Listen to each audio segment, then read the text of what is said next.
shi ma Shafson din ne ya fito mu je mana. Ai shi ne wallahi sai ka ce wani mai canja fata. Gashi nan fitowa yanzu nan da shi muka gama. Oke amma kai ka tura mai da kuɗin ka ne? A sai ya fito zan tura mishi. Ya kai isi ya kai ka tura mai ne? Ai ni tun jiya na sa mai nawa. Oke ya mutumin ka fito shi. To na san ba lallai ya gaya mai ba amma bari ya fito na san ba zai gagara ba.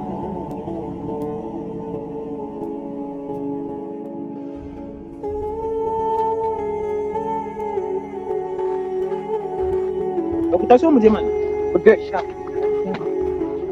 Shafsan ɗan zo ka ji mana. Ya ake ciki. Amma ka gaya mai lasi za mu je wajen nan. Me zai sa faɗa mai ko kai kanka ka san in mun faɗa mai bai da kuɗin da zai je. Duk da haka ya kamata a gaya mai saboda kaga bai kamata a ce za a je waje ba a gaya mai ba. Yanzu imagine ma a ce yana da kuɗin. Ka kalla kayan da ke jikin shi, ka kalla kayan da ke jikin mu ya cancanta mu ɗauke shi mu je wurin nan tare da shi. Casting ma kenan. Kai haba ba wani casting da Allah ana tare. Me lasi mu je mana. Ban gane zo mu je ba. Kar ka sake ka biyo mu. Jibe ka dalla ji kayan da ke jikin shi kake magana ya zo mu je. Casting ma kenan ji ba ji. Haba. Wallahi in dai kana ce da shi za mu je na rantse da Allah sai dai kai ka fasa zo. Dan haka kawai ka san me za a yi? Awwal zo mu je ku samu mashin ku tawo kai da isiya kuma wallahi ka tawo da shi sai mun samu matsala da kai. Awwal mu je mana.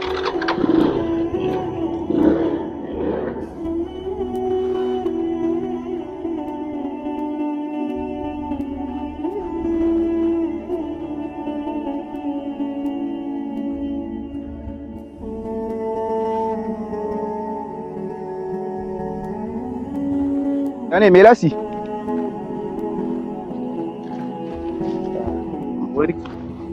Wai har kun dawo? Dama abinci ne za mu je gurinci da shafon ɗazu. So kai haƙuri da Allah ka sa mu ranka wani abu. Komai ya wuce. Da Allah ne lashi ka karɓi komai a ranka. Dukan mu abokanai ne komai mai wucewa ne. Babu komai wallahi Isaka. Wallahi na gode sosai. Kamar kun san yunwa nake ji wallahi tun safe ko karya ban yi. Na gode sosai.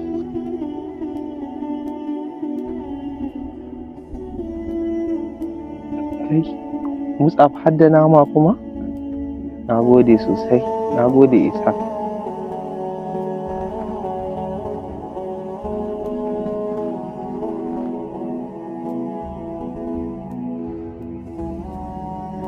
Shit, kaga ka sa sun riga mu dawowa kai ka sa mu biyo ta nan ka kwafsa wallahi.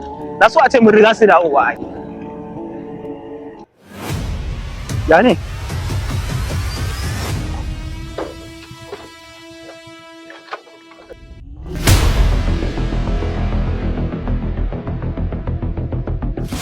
Ba Shafson me aka da Ban gane miya ka dan Allah ba in ban da renin wayo mu ci abincin da muka ci za ku kawo kamo wannan kasan da can in ban da renin wayo. Duba fa kun goye ja mana reni wallahi. Haba Shafson ko ma menene ai bai kamata ka zo ka zuban mai da abinci a jiki ba. To kai me naka a ciki? Kai aka zuba mawa? Ba Shafson. Rayuwa kar mu zamto masu manta alkhairi ma. Kar ka manta bai lasi kaf cikin mu ba wanda bai taimaka mu ba. In ban da halin rayuwa da ta maida shi haka. Kuma ko da ya kasance haka bai cancanta wulakantawa a gurin mu ba. A abokina karka damu ai ba wani abu bane. A'a Milasi dole mu gaya musu gaskiya. Kai har ni zaka ce zaka faɗa ma gaskiya? To na rantse da Allah bari ka ji kai kuma. Ƙara ganin ka zo kofar gidan mu ka zauna sai na ma abin da har ka mutu ba za ka taɓa mantawa da shi ba. Aba Shafson wai dan Allah me haka ne? A abokina da Allah dukan ku ya haƙuri. Na san zamana da na zo ne a cikin ku ne duk shine ya jawo wannan cece kucen. Insha Allah Shafson zan tafi kuma da yardan Allah ba zan sake dawowa ba. Saboda ba na so na zama na cewa ni ne sanadiyan samun saɓani a tsakaninku. Insha Allah daga yau ba zan ƙara dawowa cikin ku ba. Ya haƙuri. Na gode.